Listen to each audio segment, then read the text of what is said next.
I know life anyway.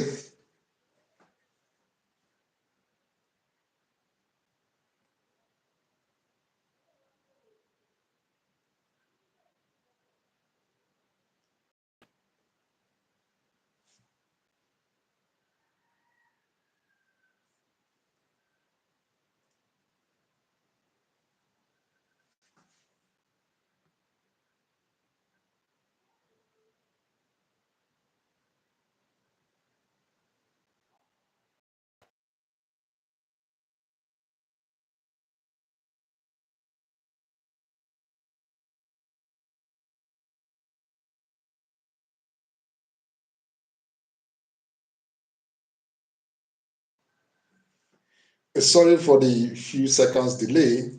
If you are joining us, we're already live. If you are joining us in this episode, I most sincerely appreciate the fact that you are there waiting for us to come live on air. So if you are joining us in this show, if you are joining us in this show, you are highly welcome. This is News Center Nigeria live chat. In this platform, what we do on daily basis is to discuss major issues that is affecting our people. For us, the essence of this program is to empower people with information and give them access to raw information on what is happening across board as far as news is in Nigeria and Enugu State, to be precise. Sometimes in Enugu, focus largely in Enugu and other parts of the country. However, today I have with me one of the dogged comrades in the civil rights society, CSO, civil society organizations. For me, I see him as a dogged,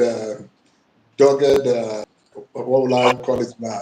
A dogged activist, you know. Him and sometimes people will say, we don't have activists, we don't have activists in Southeast. Then I say, no, you have never met a marcher. A marcher is one of those people I respect so much in the industry. He's a civil society personnel. He will introduce himself. I don't want to blow his trumpet for him. I want him to blow it by himself. He will be the person to tell us a little about himself, what he do, and let's start from there. Welcome, sir. Oyiche. Thank you. Thank you, Get Mr. things are Mike. forward about side. Yeah, thank you so much. It's a pleasure being here in this program today. Because you've already finished introducing me, and I don't know what you want me to do again. On So, my yeah, airport. my name is Comrade Emmanuel Acha. I am a human rights activist because I am also the social development uh, based in Enugu here. Also, the executive director of a non-profit called Entrepreneurship Initiative for African Youth. It's a non-governmental organization based in Enugu here. So that's all about me for now. Okay, welcome, Emma. Thank you. Today you had an event, I think yes, 2 days ago, where you are discussing about, this platform is all about interaction. It's just like interaction. So nobody is a guest here, nobody is a host here. We are all guests, we are all hosts to you. So, but somehow you did a program 2 days ago, and uh, I don't want to come from my mouth. Can you tell us a little, educate us about what happened in your event 2 days ago? But yes, thank you once again. Actually, the event that was done on Saturday, that was on the 11th of this month, in here was workshop for young people and of course the tricycle riders on how to for them to know their rights, to understand their fundamental human rights and how they can actually enforce them when they are being violated. So the program is sort of workshop or training for this category of people. And why do we focus on them? On the Keke riders, which is tricycle riders, and of course young people. Why do we focus on them? Because we found out that these are vulnerable groups when it comes to the issues around human rights violations meted against them by both state and non-state actors, even their fellow citizens. So, and because of ignorance, because they don't know much about their rights, don't know much about this right, that these rights are available for them to be able to challenge where they have been violated. So you see them falling a victims of this, and of course it's especially those that comes from state actors like the security agencies. You see them, they go extreme in terms of violating the rights of this group of citizens. So that is the essence of that program, that they to build their capacity to understand, to know their rights as citizens of the Federal Republic of Nigeria. You know, some of them may be watching this video, if not today, and they may be like, what could be done to me as plain as possible? What could be done to me by a state actor? When we say state actor, we believe we are talking about police, maybe like in Enugu, traffic, MOT, road safety. These are state actors. When you talk about state actors, can you tell us, give us a kind of sample, an experience a Keke rider or a youth could encounter with them to fall into a violation of their rights? Well, there are several. When you made mention of, or when I made mention of state actors, of course, there are several of them, which you've mentioned some of them, like the police. The In the case of Enugu here, we have MOT, we have the road safety, we have the Nigerian Army. So, for instance, a a situation whereby a police on duty extorts from motorists or from the tricycles is a violation of their fundamental human rights. I think right to their economic rights actually. So these are various. There are a lot of them. There are a lot of things. Could be even non state actors that are non-security based. Maybe some ministries, people working in the Ministry of maybe Ministry of Transport or Ministry of Health or Ministry of Environment or Ministry of Youth, violating the rights of this group of persons. So it depends on which of the state actors. But because there are different ways that the rights of the people can be violated, there are different ways that they can be violated depending on the state actor or even the non-state actor. Okay. Let's take a clear picture of the question. Assuming that maybe like what is a trend in some part of Enugu, where people who, in pretense of filling potholes, will be blocking the road and collecting money from the motorists or even the car riders. In some cases, you see them even forcing them or making a kind of aggressive approach towards it. So, do you see this kind of thing as a violation? And again, do you think it fall within what you also preach against? Of course, that's the true nature of, or the true reality of what we are talking about. In a situation whereby a police, could be police, it could be the MOT we talked about, could be any kind of agency extorting from the citizens. Maybe on a they went and have a blockade on a road where they will be collecting money from this those low income earners, because I call them low income earners because these are citizens that are struggling for their end means. So and you station your roadblock on the road as a security agent, taking advantage of them, extorting money from them, even when they have not done anything that will warrant you to even do that. Even the law does not even permit you to extort from the citizens. So that's a clear-cut violation of their fundamental human rights, and it's part of the message that we're trying to pass across to these people to be able to know these rights as citizens, and of course be able to challenge or enforce them when they are being violated. Okay, that's interesting. But you know, as a civil society organization, it may be very difficult for you to stop the make sure what are you putting in place so that the message you get to the security agencies and also to you get some of those state actors who are often extorting people from the road stop henceforth. Okay, one of the things we'll do is that because we believe that one of the things we found out is that the ignorance of the people, the citizens themselves, they don't know about these rights.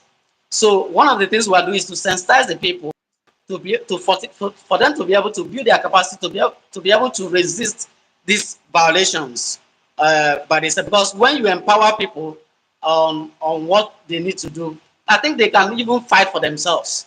So also part of the things we do also, but that is not directly from my own organization, but I know that a lot of civil society, other civil society organizations are doing that, empowering even security agencies for them to be able to respect citizens' rights. They educate them too, because even some of you find out that some of these state actors or these people that are too good at violating people's rights, they don't even know that those rights even exist too. So they also need this capacity too. So we also engage them.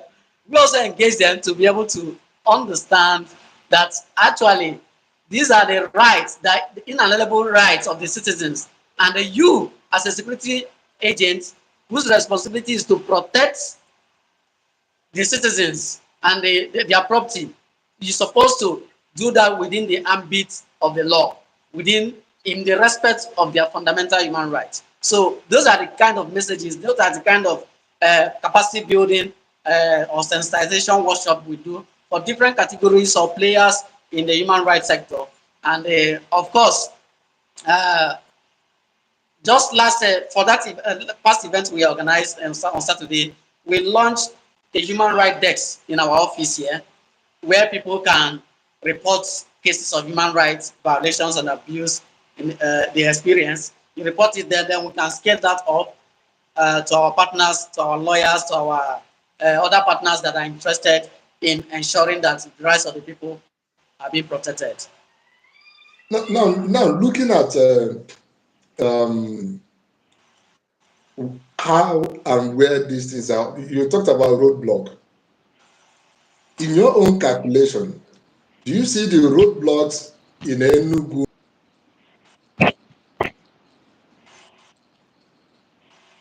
a kind of extortion center or as security is supposed to be?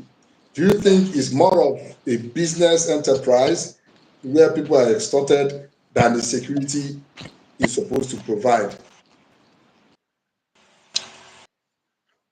Several reports pointing to the fact that most of the roadblocks we have by the police in the southeast are actually an extortion center. They have converted them to a extortion center. Roadblock itself, we are not believing on the issues of mounting roadblock, because of course these are decisions of operational decisions of the security agencies. So we don't have any issues with that. But when you convert these these roadblocks into an extortion, into abuse of the rights of the people, of the citizens, so it becomes an issue that is called for worry. So that is reports. Several reports have really pointed out that most of the roadblocks in the southeast, and that's why you could see that some of the police officers or security agencies would love to be posted in the zone, in southeast zone, because they see that these are opportunity.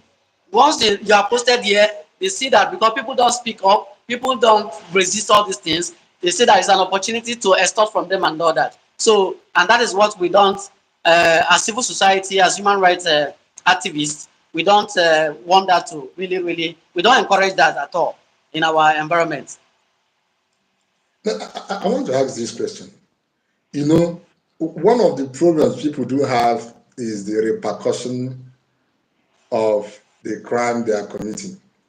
Extortion is a crime, but do you think that the security agencies have done enough in punishing their officers who go about extorting people? Because some of these things, when you report them, some of them, when he escalated like the commissioner of police, you will find out that he will be like, he will deny that he never sent anybody to do that kind of thing. Or even the DPO of divisional police or any quarter where the person is coming from. But do you think that the security agencies like police and army, that their leadership are doing enough to reduce this extortion? And do you think it have negative impact on the psyche of Southeast and Indigo? Well, I can't say that much has been done in terms of uh, decisions from the security agencies or the authority of the security agencies in stopping these extortions that happen, especially at the roadblocks that they mount in several areas, several roads in Southeast. Uh, but the truth of the matter is that I believe in citizen activism. People themselves need to be resilient in terms of engaging in this menace. Because one is that social media has presented us with a lot of opportunities to be able to scale up issues that related to issues of police extortion and all that in the southeast. For instance, I'm aware there are several things that reports that has been gotten from the social media, Facebook and Twitter and all that, which were sent directly to the authorities of these security agencies, and they acted upon it because they know that social media is the eye of the world now. So what I advise citizens to do is that to make use of social media, because something can happen here right now.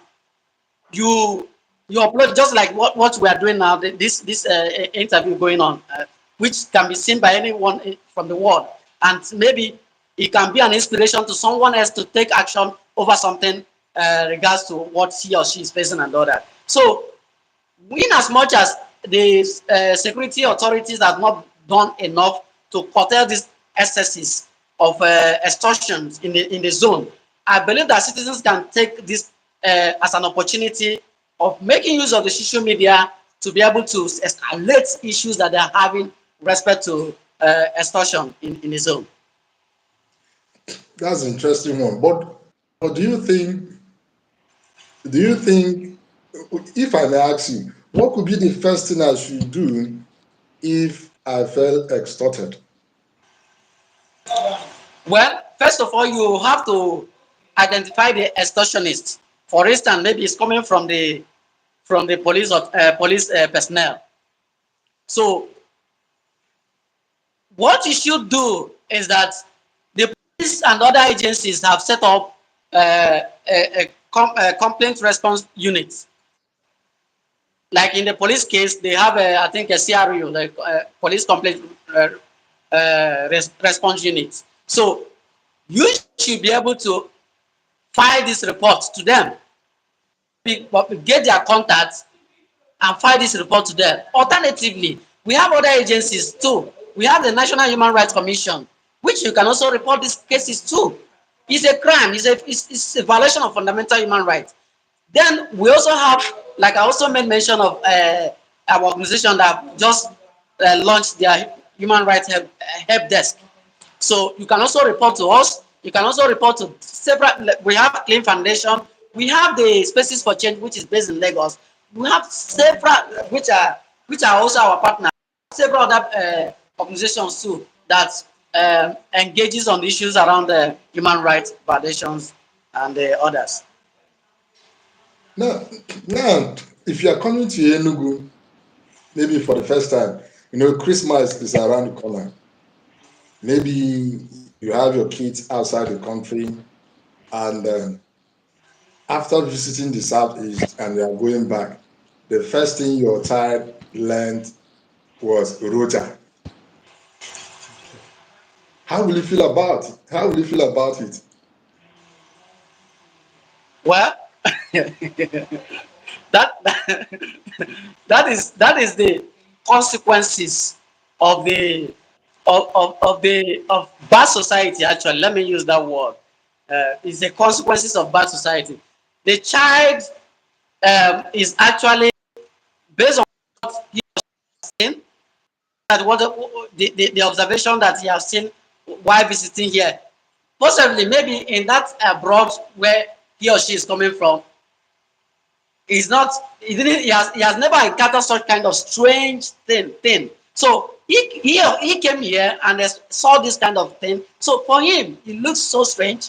Is a is a attitudinal issue, and is an issue that reflect societal decadence. So, so that is just a reflection. If the child begin to say that because of the father, and that's why we kept on reinforcing this, there's a need for change. When I'm talking about change, I'm not talking about one political party talking about change and all that. That's not the kind of change. I'm talking about the attitudinal change. Both Orientation. the leadership of this country and the led, we need to have an orientation. There's a need for us to know that there's what is called human rights. These are the rights enshrined to you because you are a human person. You are a human being. These are inalienable rights. They are fundamental human rights that you have as a citizen, which are also enshrined in our constitution. Chapter 4, chapter, yes, 4 of the 1999 constitution of the Federal Republic of Nigeria as amended have these rights, the freedom of association, the freedom of peaceful assembly, right to life, right to education. These are enshrined. These are rights. These are fundamental human rights. So, every person, you have that right to, and you have the responsibility to enjoy these rights as a citizen. So when such things occur, it's abnormality in a society that when you see a police extorting from people, a child can learn from that. Say, this is and begin to how children work. Children mentality works, and begin to see that and say, oh, this is what is going on. So the child is actually crying based on what he observed from the society by reinforcing that acronym Roger and all that. Okay, that's an interesting one. But do you think that the leadership of Southeast are doing enough from the Ohanes and Igbo down to our representatives in government?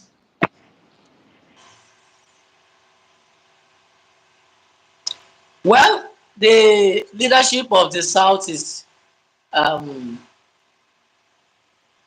let me talk, I don't want to express any form of, you know, pessimism here. So that it won't be as if maybe but this is not this issue of whether you are attacking anybody or you are not attacking anybody.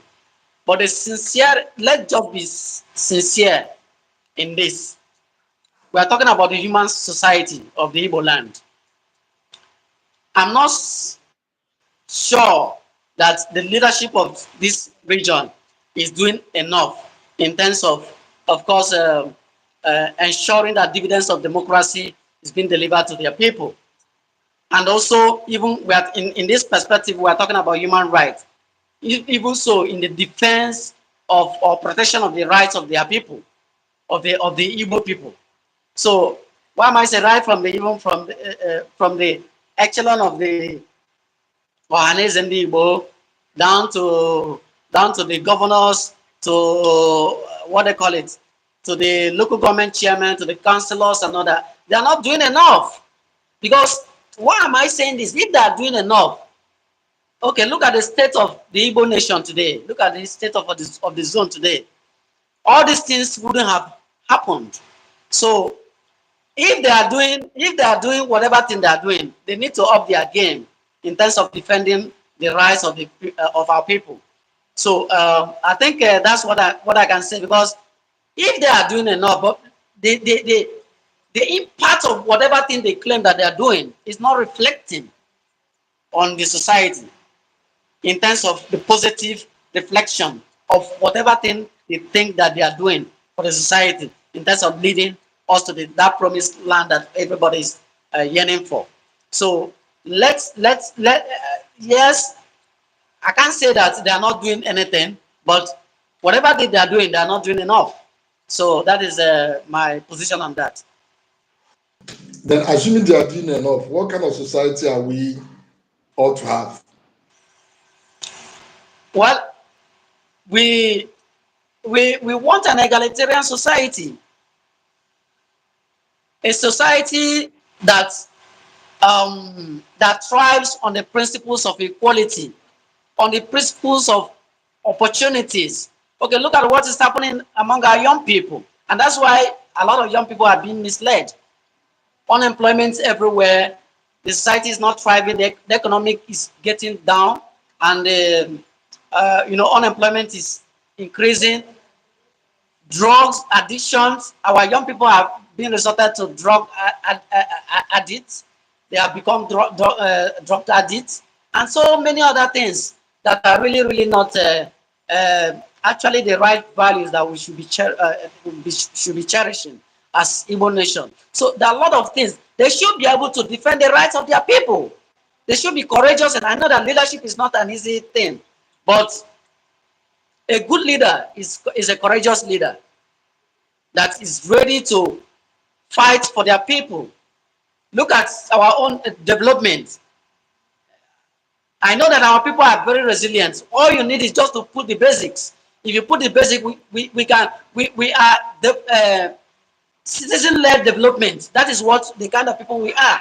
We lead our own development, but the leadership need to set up these things right, so that these basics needs to be set right, so that our people can grow, develop from there. So that is it. These are the things that they need to do. We used to be pride of Africa. They used to call us Japan of Africa. So like we have Aba, we have places like Aba, we have places like Onisha, we have places even in Enugu. I was reading one article, I think around 2015, that Enugu was recognized as one of the resilient cities, one of the 100 resilient cities in the world. But are we still maintaining that position today? Are we still maintaining that position today? I'm not sure. So development needs to happen in this southeast.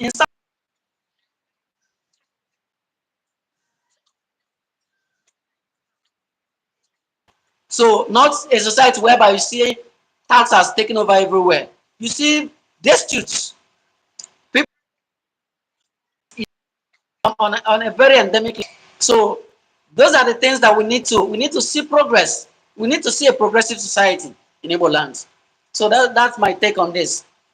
Okay, I want to bring you back a little bit, back to your activity as a civil society personnel and your campaign uh, for the rights of Keke riders and the youth. I want to be specific now. You have opened a desk? Is there any report of violation on your desk? And what is the situation?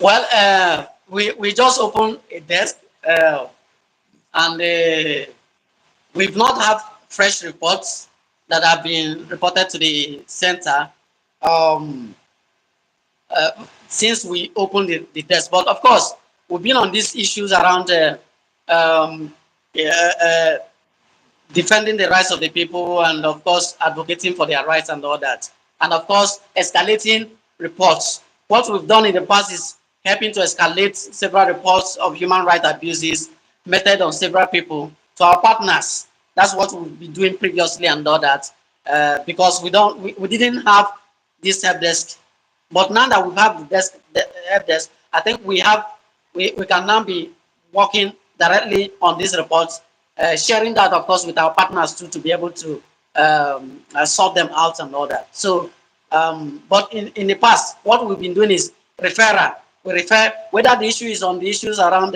gender and sexual and gender-based violence, or issues around, of course, infringement on the rights of freedom of press or these rights of the Keke people, like mention of other. So what we've been doing is to refer them to our partners to be able to handle in the past. So that's what we'll be doing. Okay. But before we are about to round up this conversation, so assuming I want to locate your office, how will I go about it? Your phone number, your detail, how so that I can make a complaint?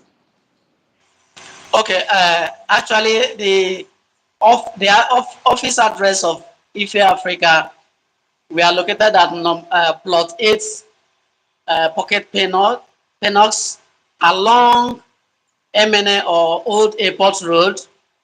The bus stop is Water Rock bus stop. That is, you see Emmanuel Plaza. That is where we are located at MNA. So our phone number, we can be reached on 080-3375-1328 or 070-8181-6961. Our email address is info.ifeafrica@gmail.com. Ife is spelled EIFAY. That is Ife. Then you put Africa at gmail.com. So those are our Is there addresses. any charges for your services? No. We don't. This is non-profit. We don't make charges. We don't have any charges, except maybe our partners, because some of these cases, like I said, we refer them to partners. As if our partners maybe have a filing charges. So, but those we, because of our partnership with them, we make it to be as affordable as possible. So, but on our own as an NGO, as an organization, we don't file any charges on that. We are here to help the society. That's a good one. Nice meeting you, Mr. Emmanuel Acha. Is there any other thing you have in mind to tell those who are watching or those who may watch in the future? What are my parting words is that we wish everybody is a human rights activist.